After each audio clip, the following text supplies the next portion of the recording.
It's been a long journey to get here. I've had an interesting career, and it's given me a couple of perspectives I'd love to share with you today about where I think the future of financial technology and cybersecurity is going.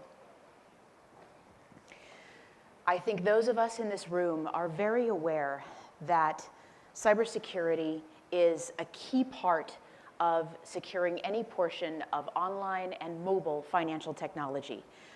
What we often don't want to spend as much time thinking about are the headlines about artificially intelligent cyber attacks. We're going to have a conversation today about what the latest threats are, what the trends in artificial intelligence and cybersecurity are, and how you can protect yourself and innovate for the future. I've spent quite a bit of time in cybersecurity, and it's a rare profession indeed, where most of my day is spent with people actually trying to ruin it. And as a result, I've learned that there's a fundamental grounding in cybersecurity of treating the people around you with courtesy and joy and respect, and creating products and innovating in a way that lets you see into the future. The trends I see coming up in artificial intelligence are those that don't just take technology for itself, but thinks about technology, about cybersecurity in human, in anthropomorphic terms. I think that the trends we're going to be seeing in artificial intelligence are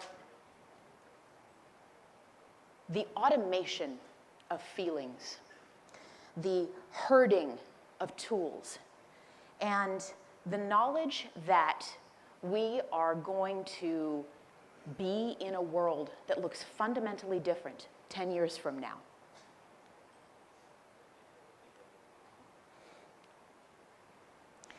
I see that systems thinking in artificial intelligence, that the idea that the tools that we're going to be using in AI are more like pets to be cared for than computers to be maintained. I think we're going to end up in a world where rapid response and the acknowledgement of these kinds of machinery as tools that are necessary are going to become the way we think about technology. It's going to become as fundamental to us as the phones we keep in our pockets. Not me right now, because I left my phone aside just in case anyone calls me while I'm on stage. I think that there's going to be a world where attribution of cyber attacks is going to become fundamentally irrelevant. You don't need to know where an attack is coming from in order to defend against it, in order to mitigate it, and in order to predict attacks of the same kind in the future, which is good, because artificially intelligent powered cyber attacks are here. In 2017, Darktrace detected the world's first AI-powered cybersecurity attack. It was an attack that took an Indian financial firm's user accounts and tried to make good guesses about passwords, user data, information inside the company, and took it to sieve, to harvest small financial transactions from that company. The reason this is so dangerous, the reason that this kind of attack became feasible has happened over the last several years.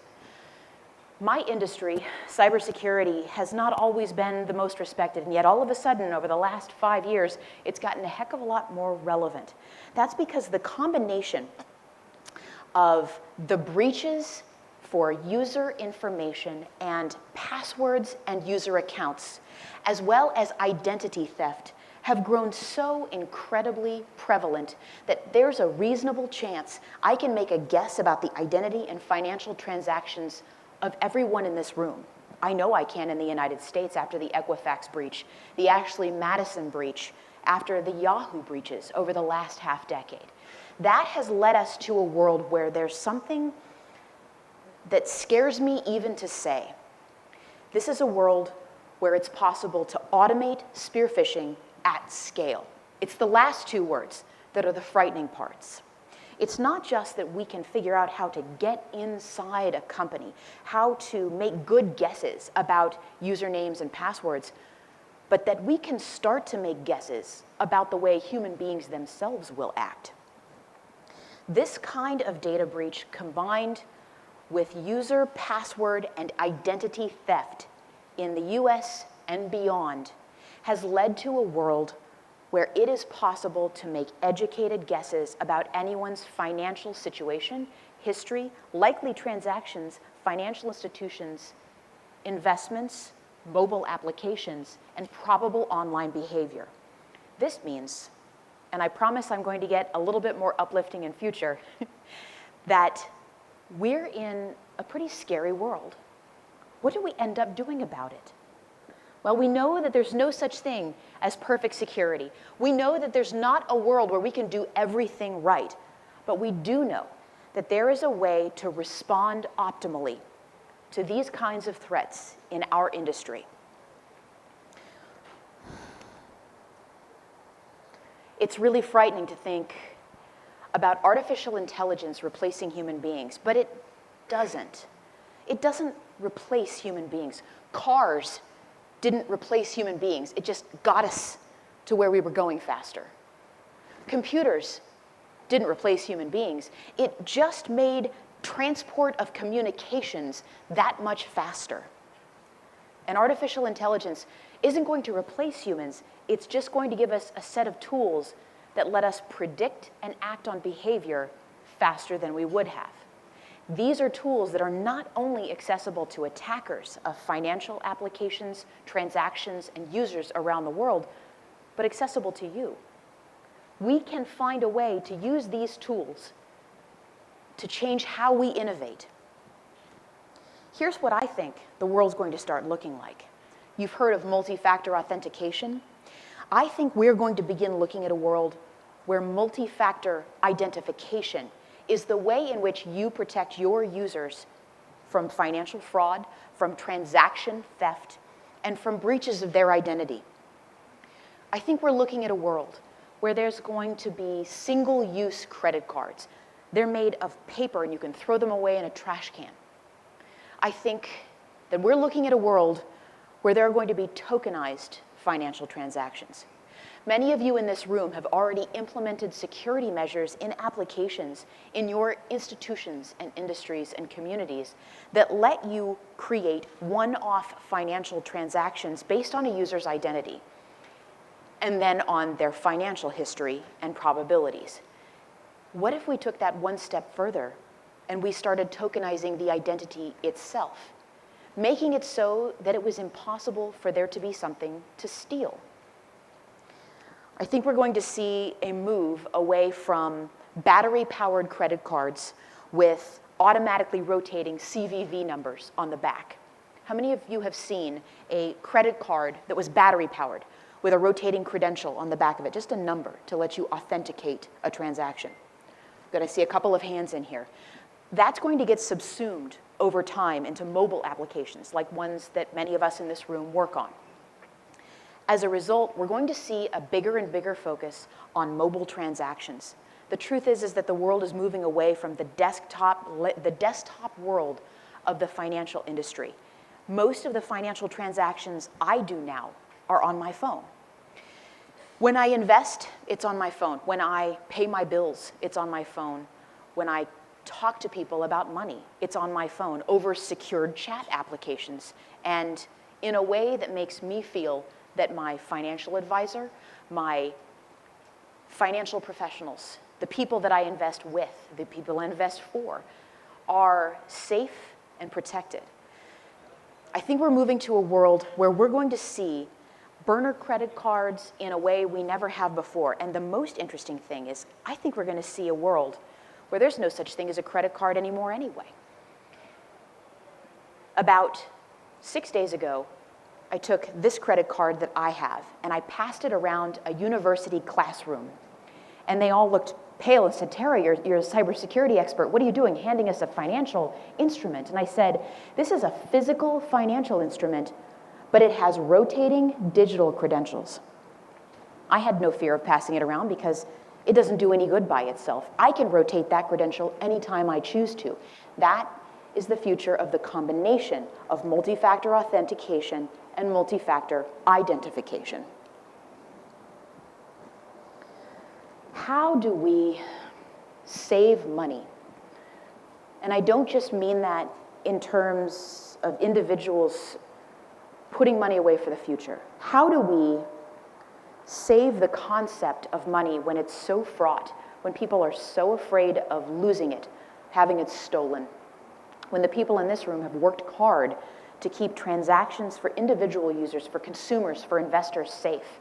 What do you do in capital markets when you're not entirely sure if a transaction that you originate has ended up in the correct place, unaltered, and to the correct party at the other end? How do you save that transaction?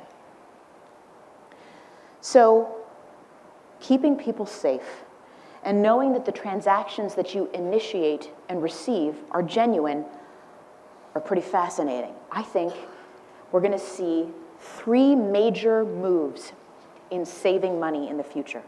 The first is we're going to see the concept of defense in depth in cybersecurity and in financial transactions. I think we're going to see not relying on only one method of security in your transactions.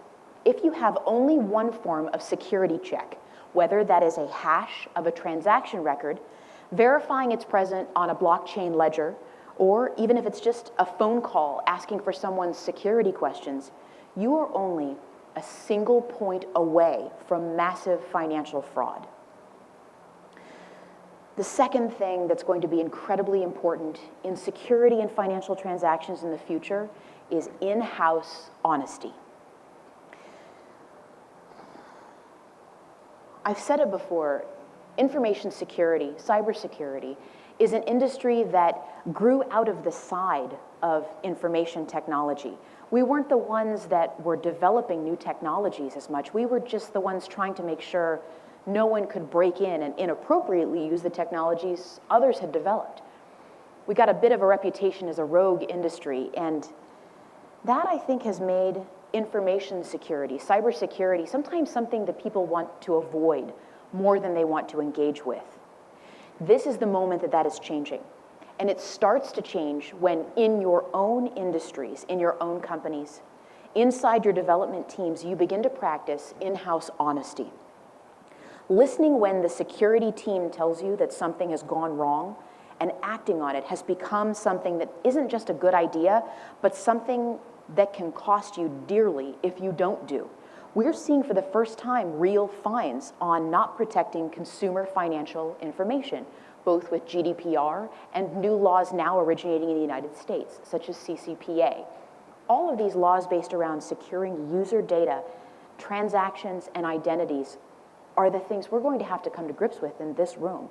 Listening to your security team is going to help you do that. And here's the hard part.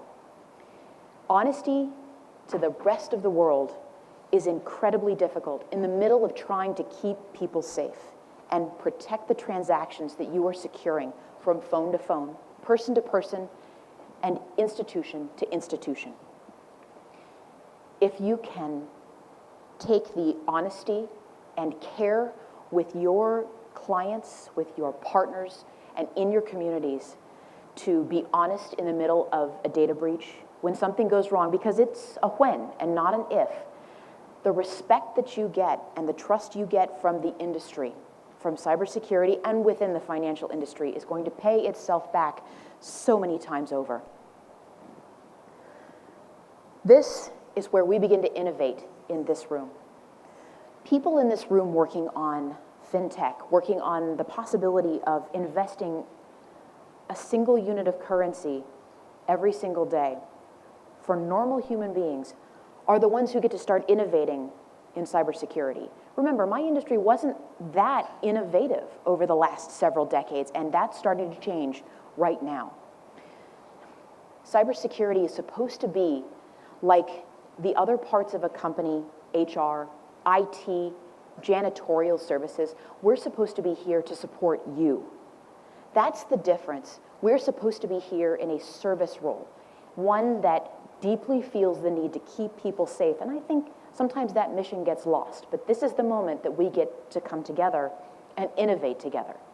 The people that are going to win in innovation, in artificial intelligence, in cybersecurity, are the people who understand that it's about enabling the protection of consumer and institutional transactions by creating the new version of identity.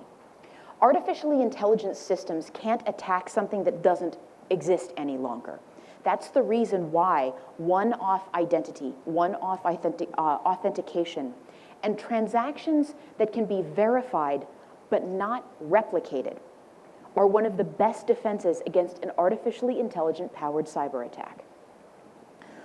When we start seeing innovation, it's going to be people in this room working on rotating, disposable tokens of identity that can be combined for confidence.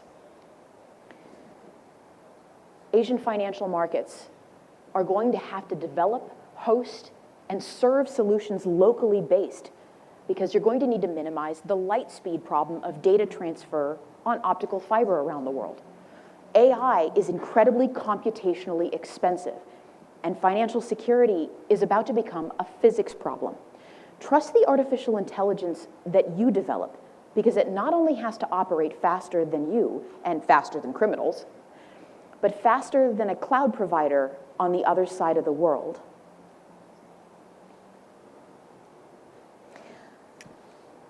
I've enjoyed presenting some of my thoughts on where the next forms of innovation in artificial intelligence and cybersecurity will come from. Remember, no one can steal a piece of investment, a financial transaction, a credit card that only existed for a moment in time, used by a person whose identity isn't stealable. Let's stay safe, work on this together. It's been an honor and a pleasure speaking with you today. Thank you so much.